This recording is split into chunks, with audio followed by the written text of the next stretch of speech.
Masih banyak orang perempuan yang bertanya berkeluh kesah, mengapa aku dilahirkan tidak cantik. Kamu juga masih berkeluh kesah, mengapa aku diberi otak sedikit. Ya, kenapa tahun ini sawahku dimakan kelowor. Masih berkeluh kesah. Haji Shihab terutama tuh. Iya. Sudah, diam, jangan banyak mulut. Siap. Gitu maksudnya. Ya. Biarkan yang berjalan program Allah, bukan programmu. Ini. Wala tuwafiquhum fihi. Dalam hal kehidupan yang kamu sepakati, apapun yang menjadi rencana Allah, jangan menyakati rencana manusia.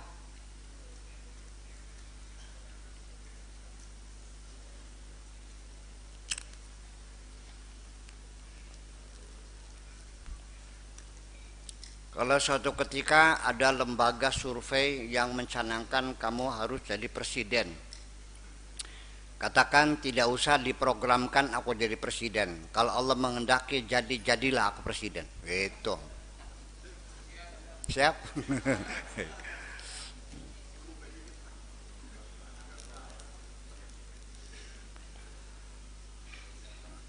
Kalau Allah menghendaki kamu jadi kiai, jadi pasti. Nggak usah direkayasa. Tidak usah direkayasa. Dengan pakai jubah, pakai sorban, bawa tasbih, bawa siwak, latak lutuk.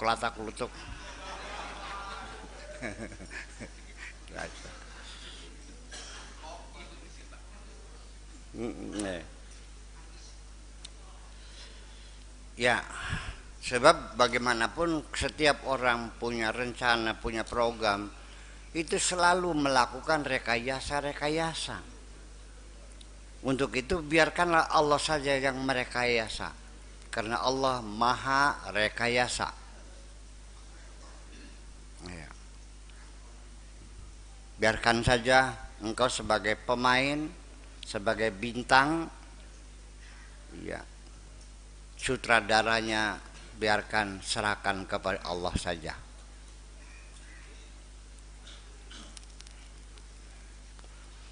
Engkau tidak usah minta ingin berperan sebagai apa.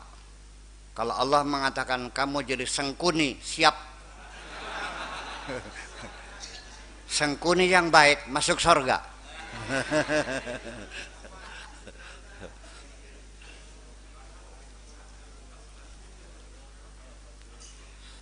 Udah, nggak usah kedalaman, itu bingung intinya.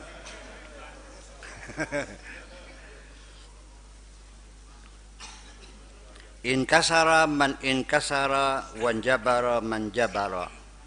Yang terluka terlukalah. Ya, yang terbalutlah. Silakan. Yang penting melangkah terus, nggak usah takut luka, nggak usah takut terjatuh. Jatuh bangun lagi. Jatuh lagi? Jatuh lagi? Siap? Yang penting kamu bermain yang baik. Peran tidak penting, karena peran yang sekecil apapun bisa menjadi the best actor, dan dia mendapat piala citra. Kenyataannya begitu enggak? Iya, begitu kenyataannya. Apa dikira yang jadi seri bayarannya mahal? Enggak, banyak pelang-pelongo gitu. Iya. Ta'allamu muwafaqatal haqqi azza wa jalla min ibadihi salihin.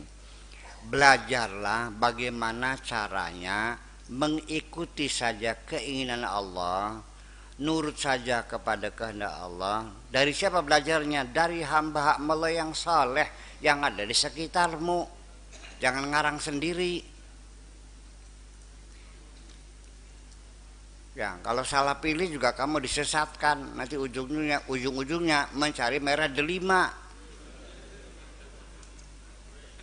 menggandakan uang lagi akhirnya.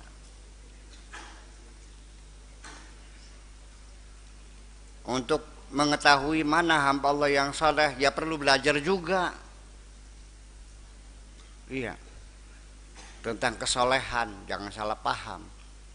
Yang jelas kalau kamu belum soleh, kamu tidak paham orang soleh, itu aja. Ya, karena kamu tidak merasakan kesolehan. Jadi soleh itu bukan hanya dilihat tapi dirasakan juga. Kalau kamunya belum soleh, bagaimana bisa paham orang soleh? Kalau kamunya penipu, kamu tidak percaya ada orang tidak menipunya. Kalau kamunya pembohong, tidak percaya ada orang yang tidak bohong. Burung gagak itu meyakini tidak ada burung yang berwarna selain hitam kok. Betul nggak? Iya, jadi sekali-kali bisa saja seekor burung itu yang terlahir dalam sangkar, dia merasa berdosa ketika dia terbang. Maka sekali-kali kamu harus aku terbangkan supaya tidak merasa berdosa. Ya, mesti dilatih, ada latihannya. Apalagi belajar bener, belajar berjalan aja ada yang melatih kok. Betul nggak? Atau bisa berjalan sendiri kamu? Ketika kamu berjalan, berapa kali kamu terjatuh? Pernah bosan nggak? Berapa belang di dengkulmu itu?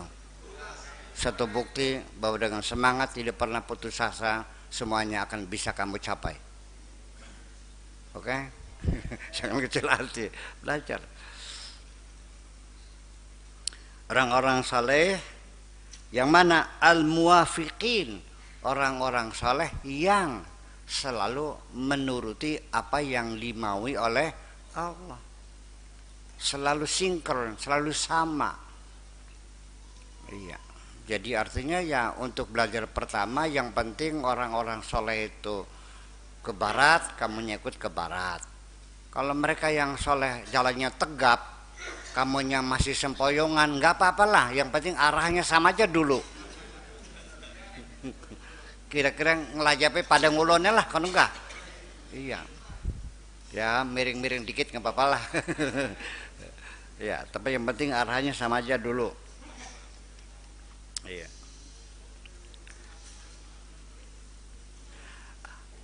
Al-ilmu ju'ila lil amal. Ilmu itu dibuat, didesain untuk dipraktekkan, untuk diamalkan. Ilmu itu dibuat untuk diamalkan. La limujradil hifzi, bukan hanya untuk dihafalkan. Ilmu yang kamu peroleh di sini bukan untuk hafalan, tapi untuk amalan. Untuk diamalkan, bukan untuk dihafalkan. Ya menghafal mah sekali duduk juga udah bisa menghafal mah. Tapi untuk mengamalkannya kan perlu waktu bertahun-tahun. Wa iradihi alal haqqi, hanya untuk bercerita kepada orang lain. Bukan untuk dihafalkan dan bukan untuk bahan cerita kepada orang lain.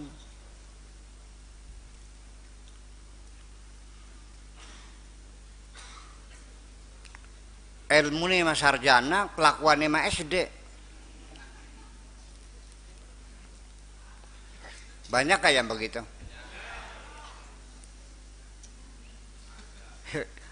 Ilmu mah kiai, kelakuannya mah tukang beca. Banyak nggak? Banyak. Itu karena selama ini dia belajar ilmu hanya untuk hafalan dan untuk bahan ceramah, untuk bahan pidato. Betul nggak?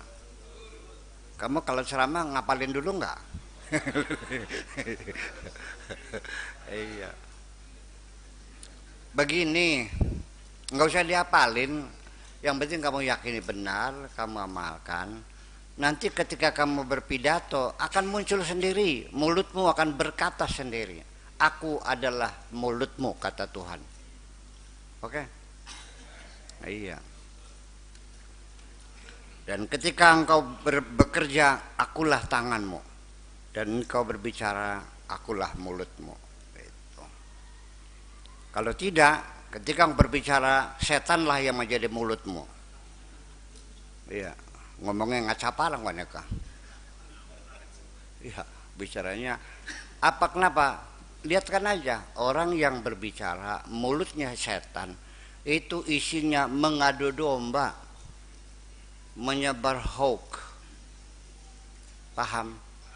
Itu sama sekali tidak akan pernah memberikan kesejukan kepada umat ini, hanya membangun kemarahan dan kemarahan. Sadar nggak?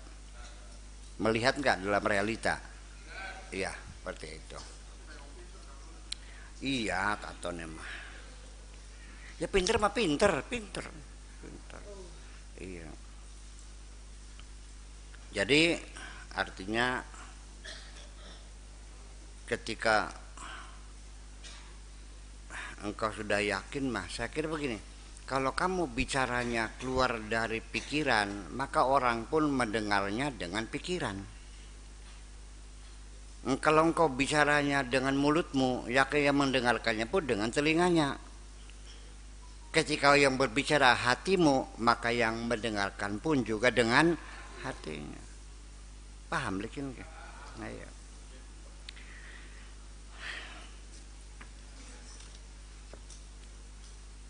Paham beli gelembusung.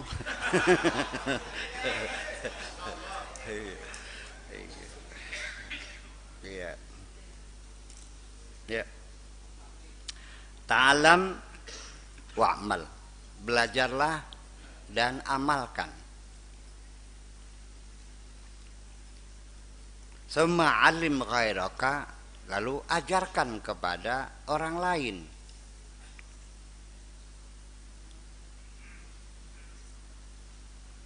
Wa idza alimta tsumma amilta, kalau kamu sudah belajar dan sudah kamu amalkan apa saja yang kamu pelajari lalu kamu amalkan, takallamal ilmu angka, maka ilmu sendiri yang akan membicarakan kamu, bukan kamu membicarakan ilmu.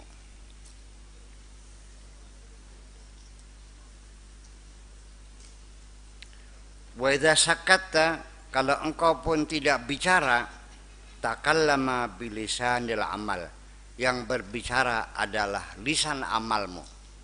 Kalaupun engkau tidak berbicara, maka yang berbicara adalah lidah amalmu itu. Engkau berbicara dengan perbuatanmu. Kalaupun engkau tidak berbicara mulutnya, engkau berbicara dengan perbuatanmu. Kalau mulutmu diam, amalmu yang berbicara. Aksar mimma yatakallamu bilisanil ilmi, bahkan lebih efektif ya daripada berbicara dengan lidahmu, dengan lisan ilmumu. Berdakwah dengan amal lebih efektif daripada memberikan wejangan dan nasihat. Nasihatmu kepada orang lain dengan perbuatanmu, bukan dengan kata-katamu itu.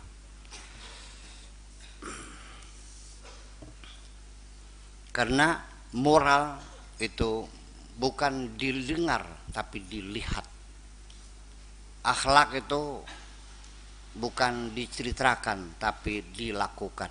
Paham? Iya.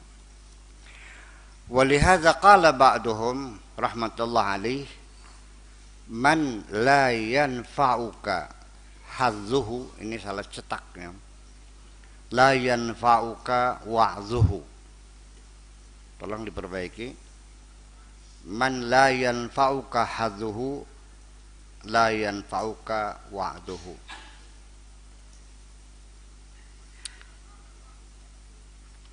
Kalau ada orang yang tidak memberikan manfaat kepadamu dengan fasilitas yang dimilikinya, la yanfa'uka wa'duhu, maka nasihatnya pun tidak akan bermanfaat.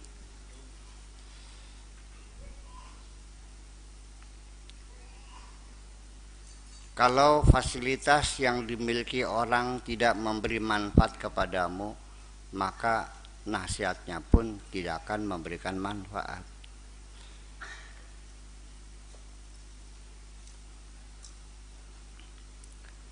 Al-amilu bi'ilmihi yantafi'u bi'ilmihi. Seorang yang mengamalkan ilmunya, yantafi'u bi'ilmihi, dia artinya orang yang memanfaatkan ilmunya. Huwa wa ghairuhu, baik dia sendiri maupun orang lain yang melihatnya. Sekalipun kau tidak mengatakannya, tetapi kalau ilmumu kau amalkan, kamu bermanfaat, orang yang melihatmu juga mengambil manfaat. Minimal engkau dijadikan percontohanku, kayak baca kuenku, ku kayak para amatku, ku kayak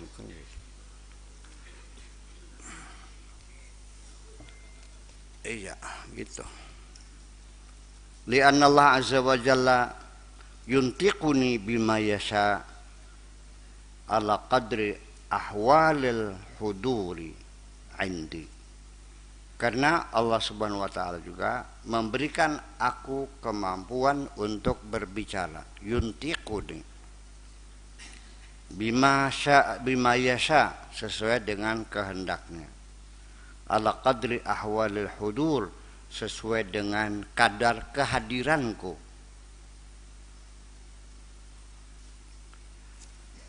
Ya, tergantung pada kehadirannya.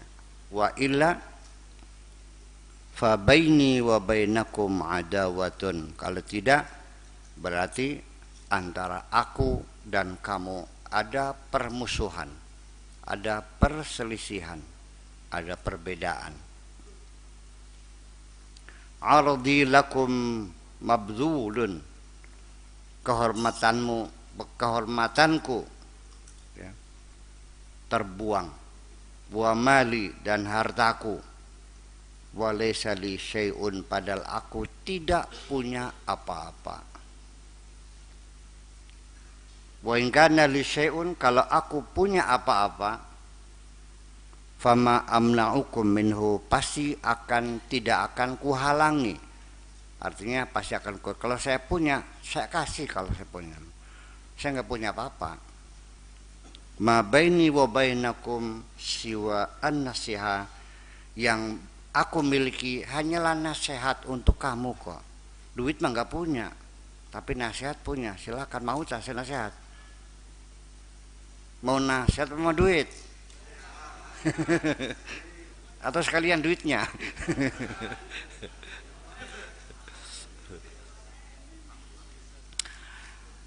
Ansahukum lillah, aku menasihati kamu semata-mata hanya karena Allah.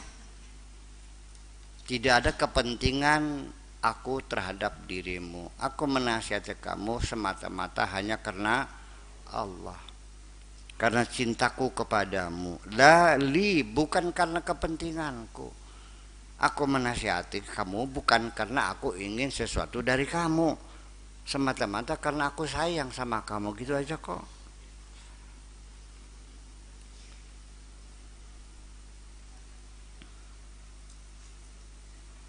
Wafiqil qadara, ikuti saja sejalan dengan takdirmu. Wa illa yaksimuka, kalau tidak kamu akan dipangkas. Imsi ma'ahu, berjalanlah searah dengannya. Ala ikhtiyarihi, sesuai dengan pilihannya. Wa illa naharoka, kalau tidak ia akan membinasakan kamu. Kun barikan baini yadehi, tetaplah engkau bersimpuh di hadapannya.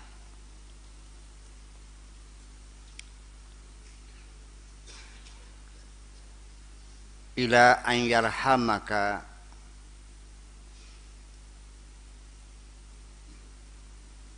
sampai kapan? Sampai betul-betul dia sayang kepadamu. Yang penting tetaplah duduk bersimpuh di hadapannya sampai engkau mendapat siraman rahmatnya. Wa yurdifuka khalfahu, dan membiarkan engkau berada di belakangnya. Bidayatu amril qaumi al-kasabu, Pertama-tama orang itu ya dimulainya dengan usaha, dengan kasab. Waja'at tawakkulu ya'khuduna minad dunya ala qadril hajati, yaitu nanti yang mereka ambil dari kepentingan dan urusan dunia ini ala qadril hajati, sesuai pas dengan kebutuhan saja. Yang diambil sesuai dengan kebutuhan.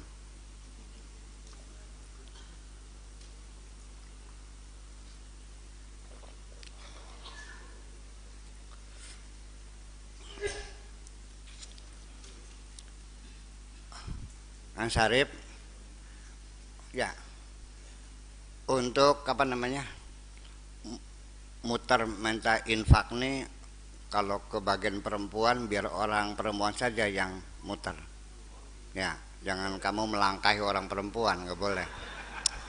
Enak aja loh. Modus.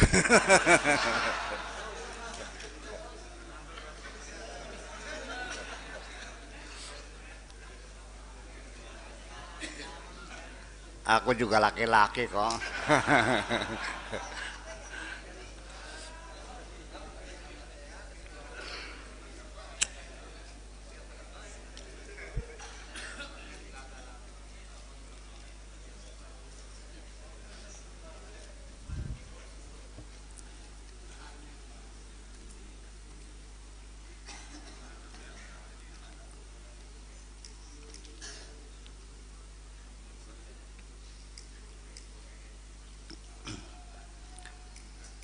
Ya'khuduna minad dunya ala qadril hajati biyadis syar'i. Tapi ngambilnya juga dengan tangan syariat, artinya sesuai dengan aturan syariat. Bukan asal ambil. Mengambil dunia ya harus ada aturan syariatnya.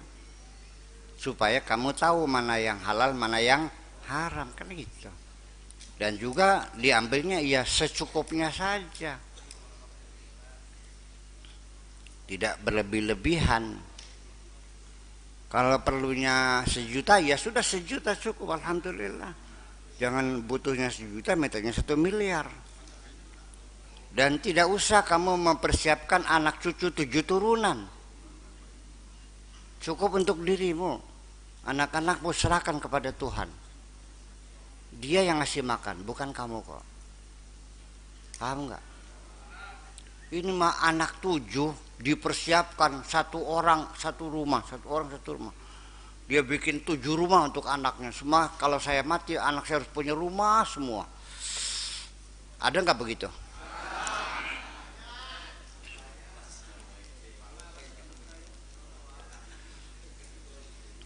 Daripada membekali anakmu dengan dunia, masih mendingan dibekali dengan keterampilan, dengan ilmu, dengan moral. Saya yakin dengan anak cucumu yang bermoral tinggi dan ilmu yang tinggi bisa makan dimanapun. Dibekali dunia mah habis, belum tentu. Iya, belum tidak sampai 10 tahun udah ludes semuanya habis kok.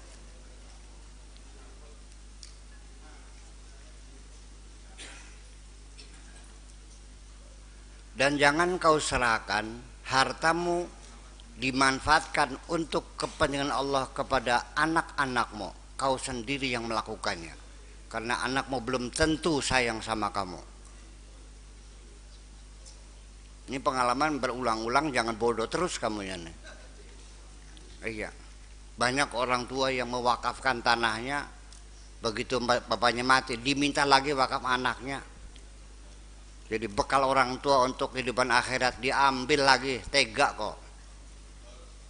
Dan juga belum tentu harta bendamu ketika jatuh ke tangan anakmu akan digunakan untuk kebaikan-kebaikan. Mengerti nggak? Ini saya tidak menyuruh kejam sama anak, tidak, jangan salah paham. Hanya berhati-hati sajalah gitu. Ya. Kecewa kan orang tua. Ya, dan kamu kan sering melihat kejadian seperti itu.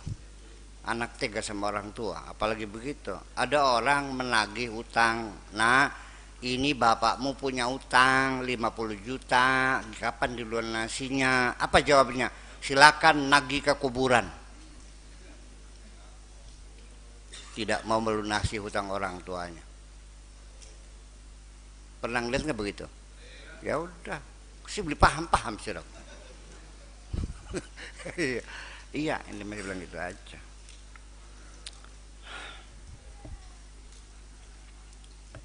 Dan kamu berkewajiban membiayai anak sampai dewasa, sampai umur 18 tahun, sampai tamat SMA.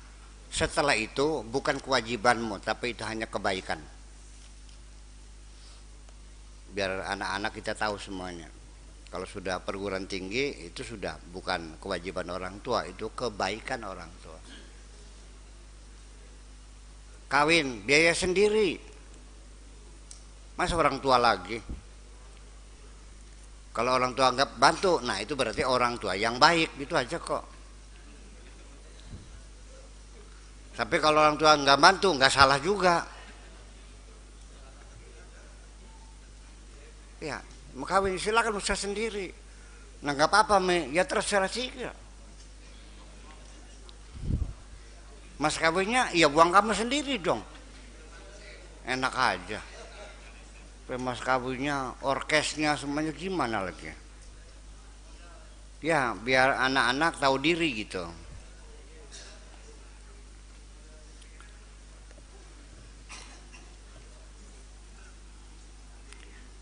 Ini saya ngomong bener nih, yang main-main. Iya.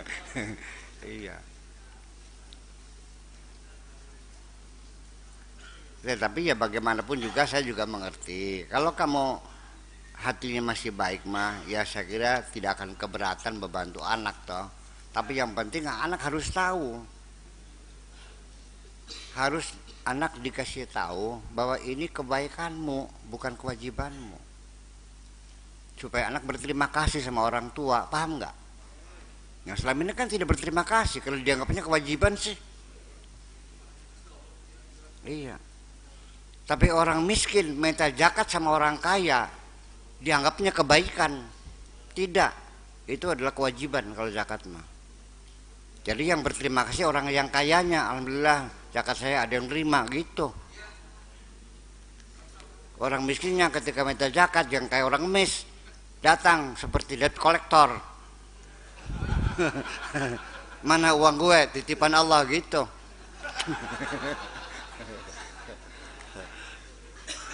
Ya sing kenteng aja.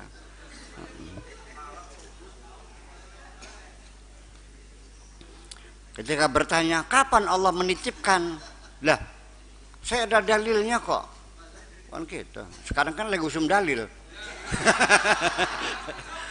Apa aja, mana dalilnya? Ada dalilnya. Ya. Wa fi amwalihim haqqul lisaili wal mahrum. Di dalam harta mereka ada haknya orang yang meminta-minta dan haknya orang yang menderita. Minta gitu. Ayo. Ini paham pasti dong. Kini paham wis.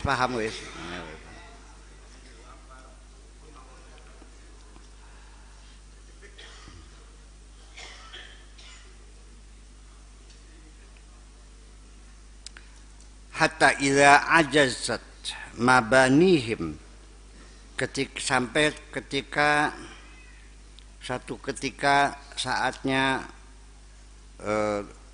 fisikmu sudah tidak mampu lagi untuk bekerja berusaha, anil kasab, wajah tawakkulu,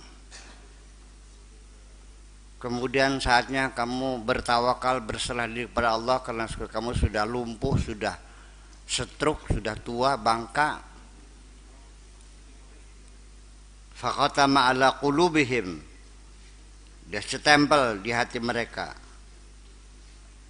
Wa qayyada jawarihum, ya. Dan anggota badannya sudah terikat. ja'atuhum aksamuhum, akan datanglah nanti rizki mereka yang sudah ditentukan. Pasti nanti ada yang ngasih makan juga. Kalau anak-anaknya kejam, tetangganya yang ngasih makan. Ya kan? Orang yang tidak dikenal kadang-kadang yang menolong kamu nih. Dalam kehidupan kita sehari-hari, terlalu banyak orang yang tidak saya kenal, mereka banyak menolong saya kok. Tapi orang-orang yang pernah kita baiki kayak kunyuk semuanya. Betul nggak? Ini kenyataan saya seperti itu. Ya termasuk anak-anak kita juga kan sering kita melihat fenomena ini sehari-hari. Anak-anak ngelawan orang tuanya, tega sama orang tuanya. Padahal orang tuanya bekerja siang dan malam untuk ngasih makan anak-anaknya. Ternyata anak-anaknya tidak pernah berterima kasih. Ya, orang susah juga nggak pernah menolongnya kok.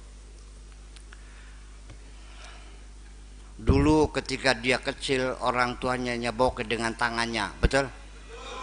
Ketika orang tua sakit anaknya nyebokinnya dengan kakinya kok. Dipadal kursi kile. Ngomongin Jember juga non. Ya, sikat.